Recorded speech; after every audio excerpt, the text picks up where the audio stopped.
We are back at the Legends of Country Music Museum in Nashville with John A Hobbs. Welcome, Johnny. Thanks for having me. Johnny, the Legends Museum is on Music Valley Drive across from Opryland, and Music Valley Drive is very important to your family. Tell me about it. Yes, sir. My dad, John A Hobbs, he had the vision of starting the Fiddler's Inn Hotel, and a quick story there, when he was putting in the footings for the hotel, he was in construction, of course. Royacuff came by and said, "John, what are you building?" He goes, "Building a hotel, Roy." He goes, and it started to rain, and Roy said, he goes, "Well, I'm getting out of the rain, John." He goes, "You keep building, I'll keep fiddling." And that's where they come up with the name Fiddler's Inn at the hotel. Is that right? And then Dad built the Nashville Palace. He owned that for about 36 years, and then he had the vision of the Music Valley Wax Museum, the Music Valley Car Museum, and then we had Willie Nelson's here and Marty Robbins too. So. Wow, that is amazing. So Music Valley Drive is important to your family, but your family is important to music. Without your family, who knows what this would be right now?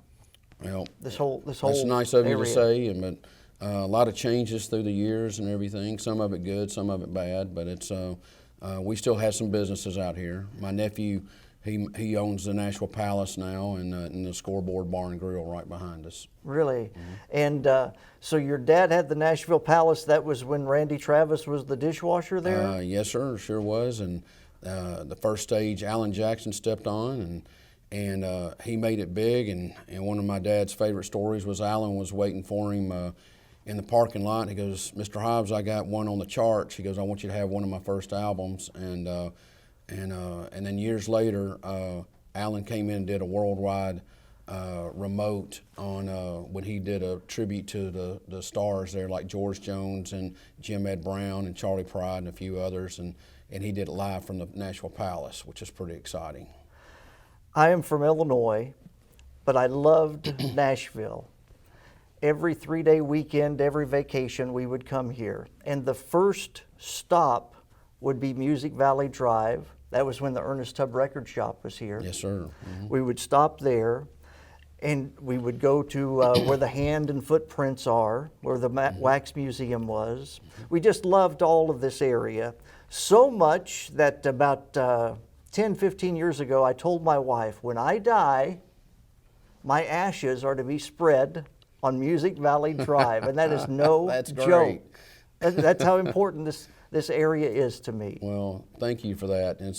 It's taken a lot of people over the years. You know, Gray Line Tours, the Levering brothers, they had a big tour company. They started with 4 station wagons out here and ended up having, like 80 buses by the end of their regime of the Gray Line Tours. And we would always come to Bobby Bare's Bear Trap. Yes, sir. He was set up at a couple different locations here. And he was always there meeting his fans. Bobby and Jeannie, they were very awesome. So, you have any idea where that huge teddy bear I know, I was wondering about that myself. We used to have that put up in a pickup truck, and have to take it around and everything. Too. They built it as the world's largest. It was big. It was. And then I know for a short time, Johnny Russell had a store here on Music Valley. Charlie Leuven had a little place here. Marty Stewart. Really? Marty had one? Sure did. Johnny Russell had something too, and Shotgun Red had a like a beautician with his wife and family and stuff. So that was really the good old days of country music in Nashville. I remember the Tommy Lasorda picture that was on John A's on the side of the building for years. Yes, sir. Yeah, he come in all the time. He loved Nashville. He loved going on Ralph Emery, and he supported Nashville. And he and my dad built the Sisters of Mercy's building over there for the nuns that were getting kicked out downtown from a fire hazard. My dad donated the property, and Tommy bought in the 1988 World Series team, and with Robert Wagner and Pia Sedora and Roy Firestone and a few others, and they raised about $400,000, which back in those days was a lot of money. So. Wow, still is today. And your dad passed when? He passed away, he was 92, and it's been, I think, about 5 years ago.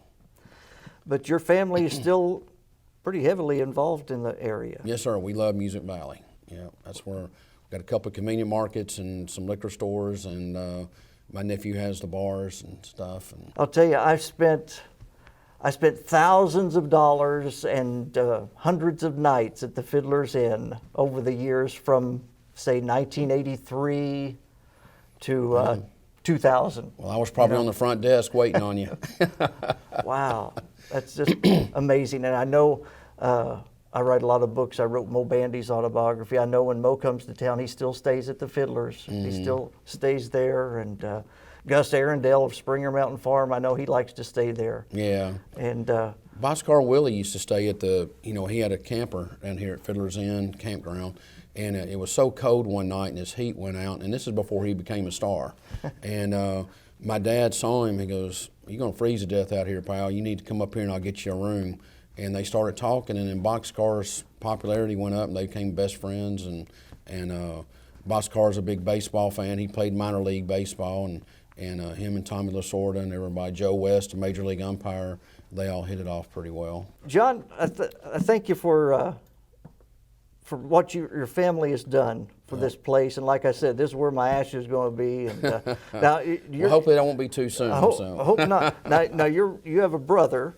Yes, Joe. Joe. And Joe came to my fight, I think. I don't know if you were at my fight or not, but I actually set a world record at the Troubadour a couple of years ago. Okay, yeah, I heard about that. Yeah, yes. and yet another reason that I love Music Valley is I didn't die that night, but I did set the world record.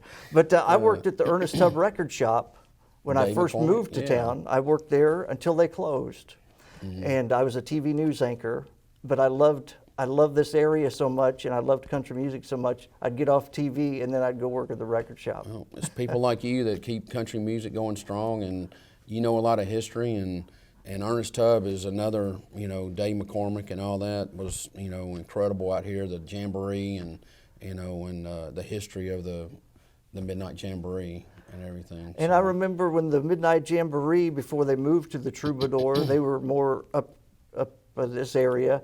And Loretta Lynn had a little camera place. No, that was my camera place. Oh, I had really? Quick Picks 1 hour photo. Loretta Lynn had a Western wear store. Okay, wow. And then Ernest Tubb opened up a Western wear store when Loretta Lynn got out of it, and he opened up one for years. And then it was right next to the Gray Line Tours and Ernest Tubb record store. When I was coming up as a 20-year-old to go to all this stuff and cheer it on, you were running it. Yeah. And so I appreciate everything that you and your family have done. A lot of blood, sweat, and tears, and I wouldn't give anything for it. And working with my dad hand in hand, it was very exciting. Never a dull moment. Do you have an annual party? Yes, sir. At the Nashville Palace. Yeah. And, well, I'm writing Diana Goodman's autobiography. Oh, yeah. And it'll be Yes, out. he was there the other night. It'll so. be in May, I think it comes out. Yeah, great. So anyway, We'll maybe do we'll a have book signing somewhere. Absolutely. So, well, thank you again. Thank you. Appreciate it.